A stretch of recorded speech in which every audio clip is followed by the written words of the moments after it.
नमस्कार, आप देख रहे हैं न्यूज़ वन इंडिया। मैं हूं आपके साथ पंकज यादव।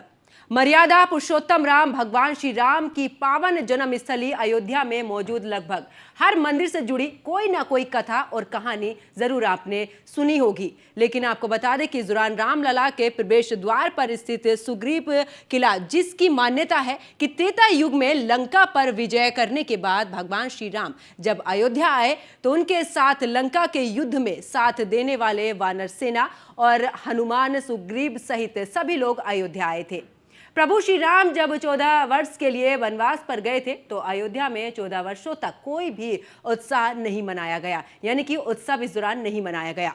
भरत ने नंदीग्राम में रहकर भी तप करते रहे थे। तब एक महल बनवाया जिसका नाम आज सुग्रीव किला है, जिसका वर्णन वाल्मीकि रामायण में भी किया गया है। अयोध्या आने वाले श्रद्धालु रामलला के दर्शन से पहले हनुमानगढ़ी और सुग्रीव किले में भी दर्शन पूजन जरूर करते हैं। इसी को लेकर हमारी ये रिपोर्ट देखिए। हमारे बीच इस वक्त मौजूद है जगत गुरु रामानुजाचार्य, जिनसे हम जानेंगे कि सुग्रीव किला की देखरेख जो है वो जगत गुरु जी करते हैं। जगत गुरु जी, आपका बहुत बहुत स्वागत है न्यूज़ वन इंडिया पर। क्योंकि अगर सुग्रीव किले की बात की जाए महाराज जी, सुग्रीव किला जो है वो भगवान श्री राम और महाबली सुग्रीव जी की दोस्ती की अटूट निशानी है। कितने वर्ष पुरानी है महाराज जी ये? सुग्रीव किला का संबंध त्रेता युग से है,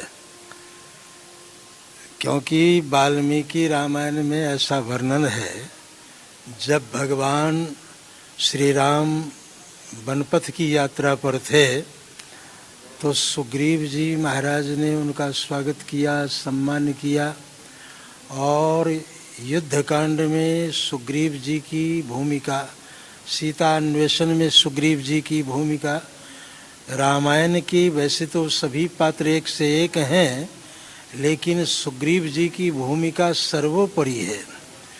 सुग्रीव जी ने ही सीता जी की खोज करवाई और लंका के ऊपर विजय श्री जो भगवान को प्राप्त हुआ, उसमें इनकी मुख्य भूमिका, क्योंकि इनके पास पदुम 18 जूथप बंदर, 18 पदुम सेना नायक थे। अब सेना कितनी थी कहा गिनती करने वाला थक जाएगा, लेकिन उसकी गिनती संभव नहीं है। असंख्य सेनाएं थी सुग्रीव जी के पास।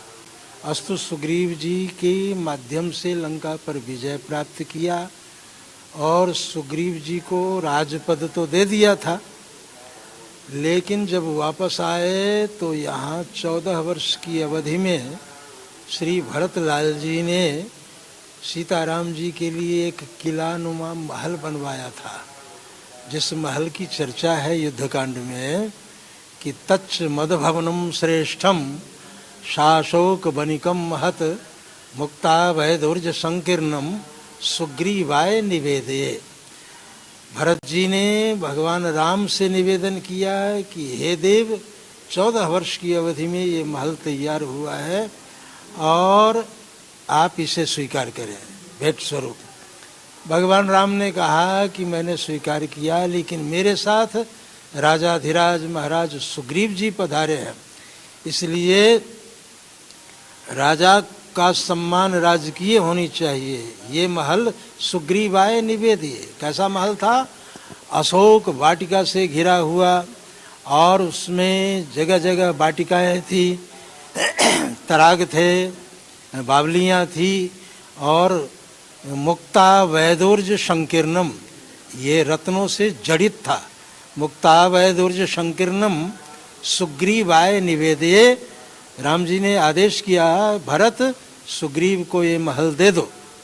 और फिर दोनों भाइयों ने मिलकर के सिंहासन पर सुग्रीव जी को बिठाया, उनका राज तिलक किया और तब से सुग्रीव किला की ये गाथा है, बड़ी लंबी गाथा है। सुग्रीव किला पर ही राम जन्मभूमि आंदोलन का श्री गणेश हुआ। यहीं से 1978 में माननीय अशोक सिंघल जी, पिंगले जी आरएसएस के, ये सभी आए और महाराज जी से निवेदन किया कि मैं आंदोलन को मूर्त रूप देना चाहता हूँ, लेकिन मुझे कार्यालय के लिए जगह नहीं मिल रही है। तो महाराज जी ने सहज भाव में एक कक्ष दे दिया 12 साल तक, जब तक वो ढांचा ढहा नहीं तब तक विश्व हिंदू परिषद का कार्यालय यहीं रहा, यहीं बैठकें होती थी, यहीं से रूपरेखा तैयार की जाती थी। धीरे धीरे आंदोलन का स्वरूप विशाल हुआ, परिणाम स्वरूप आज उस राम जन्मभूमि पर रामलला का भव्यतम मंदिर का निर्माण हो गया है। आगामी 22 तारीख को प्रतिष्ठा है, प्राण प्रतिष्ठा महोत्सव। जन जन के हृदय में राम है और हम अयोध्यावासी हैं और खास करके द्वार पर हैं। राम जी के मित्र हैं सुग्रीव जी, तो राम जी के मित्र हैं तो मित्र की भूमिका, वहाँ भी राम जी का स्वागत किया। यहाँ दुनिया के लोगों का स्वागत करने के लिए, भक्तों का स्वागत करने के लिए, संतों का स्वागत करने के लिए इस द्वार पर हमें नियुक्त किया गया है। मैं 4 लाइन स्वागत में सुनाता हूँ। जीवन की अमृत बेला में स्वागत हो श्री राम तुम्हारा, स्वागत हो भगवान तुम्हारा, स्वागत हो मेहमान तुम्हारा, स्वागत हो श्री राम। जन्मभूमि का प्रांगण प्यारा, यहाँ स्नेह की बहती धारा, भावों के कुसुमित फूलों से स्वागत हो श्री राम तुम्हारा, स्वागत हो भगवान। बिल्कुल महाराज जी, वो खुशी जो है आपके चेहरे पे दिख रही है, क्योंकि आंदोलन के समय की तस्वीरें भी आपने देखी होगी महाराज जी, और अब की तस्वीर भी आप देख रहे हैं। जाहिर सी बात है गदगद हो रहे होंगे आप। कितनी बदली है अयोध्या महाराज जी? अयोध्या जी महाराज जी, कितनी तस्वीरें अयोध्या की बदली है? अयोध्या का नवीनीकरण हो रहा है। अयोध्या तो अयोध्या है, न युद्धम अशक्या इति अयोध्या। जिसे कोई जीत न सके उसी भूमि का नाम है अयोध्या। अयोध्या समग्र विश्व की राजधानी रही है। त्रेता युग से, सतयुग से लेकर के ये अयोध्या राजधानी रही है, पूरे विश्व की राजधानी रही है। मध्यकाल में कुछ आक्रांताओं के द्वारा इसे नष्ट किया गया, उस स्वरूप को नष्ट किया गया, उसके ऊपर आक्रमण किया गया और अपने अधिकार में लिया गया। लेकिन भगवान अपना कार्य कराने के लिए किसी न किसी को चुन लेते हैं। आज़ादी के बाद बहुत से शासक हुए, किसी को भगवान ने नहीं चुना। लेकिन जब भगवान को विश्वास हुआ कि ये हमारा काम कर सकता है, तो वर्तमान केंद्र में माननीय मुख्यमंत्री आदित्यनाथ जोगी जी प्रदेश में, और केंद्र में माननीय प्रधानमंत्री श्री मोदी जी, तो इन दोनों का चयन किया। जोगी मोदी दोनों जो है निस्वार्थ हैं, और निस्वार्थ व्यक्ति ही राम का कार्य कर सकता है। स्वार्थी नहीं जो है, जिसमें स्वार्थ समाहित है वो कभी निर्माण नहीं कर सकता है, वो तो उपभोग करता है। स्वार्थी का एक स्वरूप है, एक स्वभाव है उपभोग करना। निस्वार्थ जो होगा वो निर्माण करेगा। तो ये दोनों प्रदेश में और केंद्र में दोनों निस्वार्थ हैं, दोनों संत वृत्ति के हैं, और अयोध्यापुरी का निर्माण हो रहा है।